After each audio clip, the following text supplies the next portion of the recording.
আজকে আমাদের খামারের যে ব্রুডার রয়েছে, ব্রুডার রুমের ব্রুডারের যে মলগুলা রয়েছে মুরগির এবং কোয়েলের, সেই মল দিয়ে আমাদের বায়োগ্যাস প্ল্যান্টটাকে চালু করব। আমাদের পড়ে থাকা পরিত্যক্ত বায়োগ্যাস প্ল্যান্টটাকে চালু করব। পাশাপাশি আমাদের যে ব্রুডার রয়েছে সেখানকার মল পরিষ্কার করার একটা সিস্টেম তৈরি করব, এবং এই সিস্টেমে আমার খামারের যত প্যারেন্টস স্টক রয়েছে সেই প্যারেন্টস স্টকের মলগুলো আমরা পরিষ্কার করব।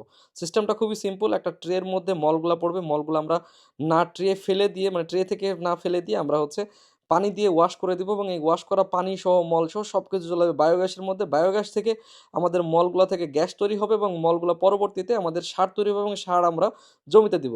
একটা জিনিসকে ওয়েস্টকে প্রপার ম্যানেজমেন্ট করব। ওয়েস্ট ম্যানেজমেন্টের মাধ্যমে আমাদের খামারকে প্রফিটেবল তৈরি করব। আমরা মল থেকেও প্রফিট তৈরি করব, এবং বাড়িতে গ্যাসে রান্না হবে। পাশাপাশি দেখা যাচ্ছে আমরা গ্যাস ব্রিডিংও করতে পারবো, এবং আমাদের যে মল রয়েছে সেই মলগুলোকে আমরা সার হিসেবে আমাদের জমিতে ব্যবহার করতে পারলাম।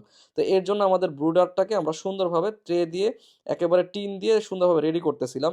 তো আপনাদের কাছে দেখে হয়তো মনে হতে পারে যে এই কাজটা খুব সহজ, এবং ট্রে দিয়ে সুন্দরভাবে তৈরি করাটা খুব সহজ হচ্ছে, কিন্তু আমাদের খাঁচা তৈরি করতে যতটা কষ্ট হয়নি তার থেকে বেশি কষ্ট হয়েছে খাঁচা তৈরি করার পরে ট্রে লাগাইতে। যদি আগে আমরা ট্রে লাগাইতাম তাহলে এরকম কষ্ট হতো না। আর আমাদের কিন্তু একের পর এক বাচ্চা ব্রুডিং হচ্ছে, তো ব্রুডিংয়ে বাচ্চা রাখা অবস্থায় দেখা যাচ্ছে এই কাজটা করা ওই রুমের মধ্যে কিন্তু ওয়েল্ডিং করা খুব কঠিন ছিল। আমরা খুব কষ্ট করে এই কাজটা করেছি, এবং এর মধ্যে কিন্তু আমার হাত কেটে গিয়েছিল এক সময়।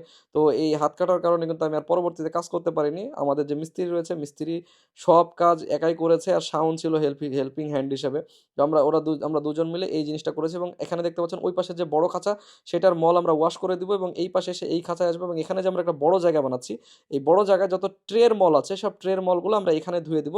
এবং এই ট্রের মলগুলো যে ধোয়ার অংশটা সেটা আপনাদের দেখাচ্ছি। বড় খাঁচা থেকে যখন আমরা মলগুলোকে পানির স্পিড দিয়ে ধুয়ে দিচ্ছি, সরাসরি কিন্তু পানিটা ধুয়ে আমাদের ছোট খাঁচার মধ্যে যাচ্ছে, এবং ছোট খাঁচার মধ্যে যাওয়ার পরে কিন্তু ওখানেও আমরা ধুয়ে দিব, এবং নিচে যদি পড়ে কোনো কিছু তাতে কোনো সমস্যা নেই, কারণ টাইলসটা আমরা ওয়াশ করে দিলে নিচ দিয়ে কিন্তু একেবারে আমাদের মেইন যে ড্রেনেজ সিস্টেম রয়েছে, ড্রেনেজ সিস্টেম দিয়ে যতটুকু মল পড়বে ততটুকু ধুয়ে চলে যাবে।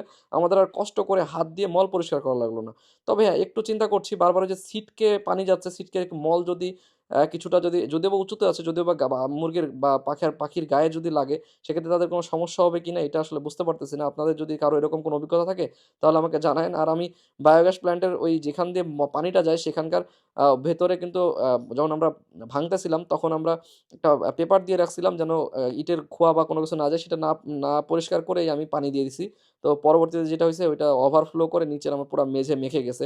দেখতে পাচ্ছেন মলগুলো সুন্দরভাবে আসতেছে এবং সরাসরি বায়োগ্যাসের মধ্যে চলে যাচ্ছে, এবং এখানে যেটা হবে সেটা হচ্ছে আমাকে কষ্ট করে আর পরিষ্কার করার ঝামেলা থাকলো না। আর এই ব্রুডিংটা কিন্তু আমাদের বড় পাখিগুলোর হয়, যেগুলো 7 দিন পার হয়ে গেছে সেগুলোর ব্রুডিং হয়, এবং এই সেম সিস্টেমে আমাদের যে বড় পাখি রাখবে সেগুলো কিন্তু খাঁচা থাকবে, এবং সবগুলোর মল এসে এই বায়োগ্যাস প্ল্যান্টে এসে জমা হবে। আমার কিন্তু সব ধুয়ে দেওয়া এবং পরিষ্কার করা খুব ইজি। আপনারা জানেন কোয়েল পাখির কিন্তু অনেক বেশি গ্যাস হয়, তো এইটা থেকে বাঁচার জন্য কিন্তু আমি এই পদ্ধতিটা অবলম্বন করেছি, এবং পদ্ধতিটা কেমন লেগেছে আপনারা অবশ্যই সবাই কমেন্ট করে জানাবেন।